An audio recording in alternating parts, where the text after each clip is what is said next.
आपके सामने है workbook answers of poem a work of artifice. Class ninth की ये पोयम है और आपके सामने है MCQs। Question number 1, we what does the word artifice in the title of the poem? The answer is trickery. Question second, which of this statement is not true? इनमें से कौन सा स्टेटमेंट सही नहीं है? Women are themselves responsible for their plight in the society. कि समाज में जिस तरीके से महिलाओं को दबाया जाता है उसकी जिम्मेदारी खुद है। Question 3, which of this attribute are not generally associated with women by man? Patriarchal society, यानी समाज में मेंस के मुताबिक वुमेन्स में इनमें से कौन सा गुण नहीं है? आंसर इज डिपेंडेंस, कि वो अपने आप पर निर्भर नहीं रहती, ये मेंस का मानना है इस पोयम के मुताबिक। How does the gardener feel as he address the bonsai tree? कि बोनसाई ट्री के बारे में बताते हुए गार्डनर कैसा महसूस कर रहा है? Answer is happy and proud. Why are the women's feet bound in some cultures? कुछ कल्चर में वुमेन्स के पैरों को बांधकर क्यों रखा जाता है? Answer is to make small and look attractive, उन्हें छोटा और अट्रैक्टिव आकर्षक दिखाने के लिए। What would have happened to the bonsai tree if he had not been pruned? अगर बोनसाई ट्री को काटा छाटा ना जाए तो वो कैसा दिखेगा, क्या होगा उसके साथ? Answer is it will look attractive, it look attractive. Next है the tone of the speaker in the poem. Answer is solemn, यानी थोड़ा दुख वाला भाव। Select the option that best suggests that the poem is talking about women. Answer is cripplet brain, the hair in curls. What is the theme of the poem? Social condition is used to prevent women from flourishing their full potential. यानी समाज की कुछ पाबंदियाँ जिससे महिलाओं को उन्हें अच्छे से फूलने फूलने में ग्रो करने में रोकती हैं, वो कुछ कंडीशंस के बारे में इसमें बताया गया है। विच of this figure of the speech is extensively use in the poem? Answer is metaphor. Next है पैसेज और question. What kind of tree is bonsai? What does it stand for in the poem? Bonsai किस तरीके का पेड़ है और ये इस पोएम में किसका प्रतीक है? The bonsai is a small decorative tree that is grown in a pot. It is prevent from reaching its normal size. In the poem, it stands for a woman oppressed and suppressed in a male-dominant society. यानी ये bonsai tree एक छोटा पेड़ होता है, छोटा सा पेड़ जो कि गमले में सजावट के तौर पर लगाया जाता है। ये गमला इस पेड़ की नॉर्मल साइज तक इसे पहुंचने से रोकता है। इस पोएम में बोनसाई ट्री वुमेन को रिप्रेजेंट करता है कि वुमेन किस तरीके से वुमेन्स को परेशानियां और तकलीफ़ों का सामना करना पड़ता है इस मेल डोमिनेंट सोसाइटी में। Where could it have grown fully? वो कहाँ पर अच्छे से बढ़ सकता है? What has stunted its growth? उसकी रुकावट को कौन रोकता है? It have grown fully on the side of mountain, पहाड़ों पर ये अच्छे से ग्रो कर सकता है ये पेड़। Carefully pruned by the gardener has stunted its growth, कि एक गार्डनर जो माली है उसके काटे छाटने की वजह से इसकी ग्रोथ ठीक से नहीं हो पाती। Now it can till 9 inches high in the place of 80 feet high. 80 feet के से अलग हटकर अब ये 9 इंच का ही रह गया है। मतलब पोर्ट में सिर्फ ये 9 इंच तक ही होता है, वरना ये 80 फीट तक ऊंचा हो सकता है। Who does the gardener stand for in the poem? इस पोएम में गार्डनर किसका प्रतीक है? How does it not let the bonsai tree grow its full potential? यहाँ पर बोनसाई ट्री को ये क्यों अपनी पूरी क्षमता से बढ़ने नहीं दे रहा? The answer is the gardener stand for a man, a lover or a husband in the poem. इसमें गार्डनर एक मैन को रिप्रेजेंट करता है जो कि एक लवर हो सकता है, एक हस्बैंड हो सकता है। इस पोएम में he continue to prune the bonsai tree and does not let it grow. He believe that it remain small and weak to look attractive. वो बोनसाई ट्री को इसलिए काटता छाटता है जिससे कि वो और ज़्यादा बड़ा ना हो सके। उसका मानना है कि छोटा और वीक, कमज़ोर, ये और ज़्यादा सुंदर लगेगा। नेक्स्ट है why does the gardener want the bonsai tree to remain small and weak? गार्डनर ये क्यों चाहता है कि बोनसाई ट्री स्मॉल और वीक ही रहे? What does its implication in the poem? Answer is that the gardener want the bonsai tree to remain small and weak so that he can mold the tree to the shape he desire. Gardener bonsai tree को छोटा और कमज़ोर इसलिए रखना चाहता है ताकि वो अपने मुताबिक उसकी शेप को ढाल सके, जैसी उसकी इच्छा हो उस हिसाब से गार्डनर पेड़ की शेप को बदल सके. It implies that husband society lover wants their wife या फिर women to remain indoor and be dependent on them for the protection. ये इम्प्लाइज करता है कि जो समाज में हस्बैंड या लवर होते हैं वो अपनी वाइफ या अपनी वुमेन से चाहती हैं कि वो इंडोर रहे, यानी घरेलू कामों में रहे और अपनी प्रोटेक्शन के लिए हम पर निर्भर रहे.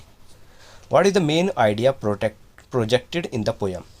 The main idea projected in the poem is that if anything or anybody is not allowed to grow, it will remain underdeveloped and weak. मतलब इसका मेन आइडिया है पोएम का बताने का कि अगर किसी की ग्रोथ को रोका जाता है, उसको बढ़ने नहीं दिया जाता, तो वो हमेशा के लिए कमज़ोर और अंडर डेवलप रह जाता है. ठीक है, यानी ठीक से उभर नहीं पाता. यही बात है. This is the true in the case of bonsai tree and a well women in a male dominate society. यही सच है बॉन्साई ट्री के केस में भी और एक वुमेन की केस में भी इस मेल डोमिनेट सोसाइटी में. Second paragraph. What is the function of the gardener? Which functions of the gardener refers to the poem in the relative regressive and harmful. The function of the gardener is to prune the branches of the bonsai tree to keep it small and attractive. The gardener as a symbol dominant male prevent the growth of woman, thus keeping her under his control. It is regressive and harmful for the woman and the society in the general. मतलब gardener का काम ये है कि वो पेड़ों की टहनियों को काटे छाटे, मतलब उसे छोटा और अट्रैक्टिव दिखने के लिए उसको काटता छाटता रहे. यहाँ पर गार्डनर एक प्रतीक है मेल डोमिनेंट का. ठीक है, मेल का, कि कैसे जो मेल होते हैं वो कैसे वुमेन की ग्रोथ को रोक देते हैं और उन्हें अपने काबू में रखते हैं. यही एक रिग्रेसिव और हार्मफुल जो है बिहेवियर है वुमेन और सोसाइटी में मेल्स का. In what tone does the gardener speak? किस लहजे में, किस तरीके से गार्डनर यहाँ पर बात कर रहा है? What picture you form of the gardener in your mind as he speak to the bonsai tree? आपके दिमाग में एक गार्डनर की कौन सी तस्वीर आती है जब बॉन्साई ट्री के बारे में वो बताता है? The gardener in the poem speak in delight and satisfied voice because he is controlling figure who shape manipulate the bonsai tree to keep it small and delicate. यानी एक गार्डनर, इस poem में एक गार्डनर बड़े ही खुशी से संतुष्ट वाली आवाज़ में बात कर रहा है. इससे हमें ये पता चलता है कि गार्डनर उस बोनसाई ट्री को अपने मुताबिक स्मॉल और डेलिकेटेड यानी नाजुक रखना चाहता है, जिससे कि वो इसे कंट्रोल करके इसकी शेप चेंज कर सके, अपने मुताबिक इसको ढाल सके. इसलिए वो खुश है और संतुष्ट है. In what way in the gardener wrong? Gardener किस तरीके से गलत है? The gardener in the wrong in the sense that everything everybody has right to grow. To keep something और somebody deliberately underdeveloped is definitely wrong. What do the last two lines suggest? The last two lines suggest in the male dominant world, man feel self-satisfied in his wrong belief that the woman is by nature weak and domesticated and then she could accept her position as such. यानी to line ये suggest करती हैं कि mail dominate में, इस male dominate society में man ये सोचता है कि जो महिलाएं हैं वो नेचुरली मतलब प्राकृतिक रूप से कमज़ोर होती हैं और घरेलू काम के लिए बनी हुई होती हैं और वो उनके मुताबिक अपनी इस पोजीशन को स्वीकार कर लेती हैं. ये सोचना गलत है. What does the word croon means? Croon का मतलब क्या है? The word croon means to sing quietly in happy mood. खुशी से गाना गाना क्रून कहलाता है. It implies that the man represented by the gardener is happy and self-satisfied by keeping his woman weak and underdeveloped. कि इससे पता चलता है कि एक मैन जो कि यहाँ पर गार्डनर है वो खुश है और संतुष्ट है अपने इस काम से कि वो किस तरीके से एक वुमेन को कमज़ोर रख रहा है, नाजुक बनाकर रख रहा है और उसे डेवलप नहीं होने दे रहा. Passage 3. Question is who is the speaker and who is being addressed? The answer is the speaker is gardener who stand for domineering male, the bonsai tree is being addressed. The tree represents suppressed women in male-dominant society. What does the poet mean? Metamorphically context of the poem. In the metamorphical context of the poem, the poet comes to represent the limited space allowed to the woman to operate. मतलब कि इस poem में pot जो है represent करता है एक छोटी सी जगह को जो वुमेन महिला को दी जाती है, मतलब महिला को चार दीवारी में रोक कर रखा जाता है। यही यहाँ पर पोट इसलिए इस पोट को यूज़ किया गया है कि घर में कुछ हद तक ही महिलाओं को जगह दी जाती है और उन्हें उन पर पाबंदी लगा दी जाती है। What do male do to stunt the growth of women? Male वो पुरुष महिलाओं की ग्रोथ को रोकने के लिए क्या करते हैं? Man condition women to accept their subordinate position in society and they privilege upon to accept that she is weak by nature and born to domestic chores, thus they prevent her natural growth. Question D. Bring out the significance of the last two lines. The last two lines are ironic. They convey the idea that condition of women to accept their servility, they should begin quite easily so that they come to accept their role easily and naturally. What stereotypical role do women play in life? Women play the stereotypical role as decoration piece by making them look attractive to men and do everything to please them.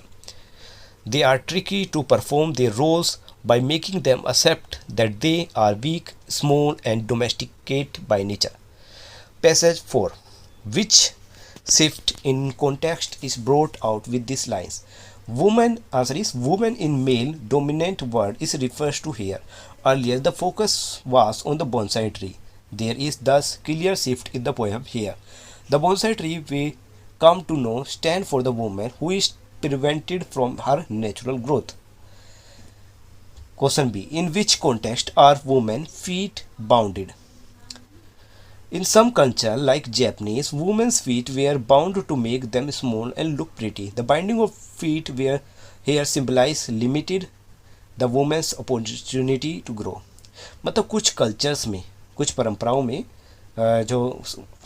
कुछ सांस्कृतिक culture जो होती हैं, जैसे Japanese culture में क्या होता है, महिलाओं के पैरों को बांध कर रखा जाता है, मतलब उनके पैरों को जकड़ा जाता है जिससे कि उनके पैर छोटे रहें और ज़्यादा सुंदर नज़र आए।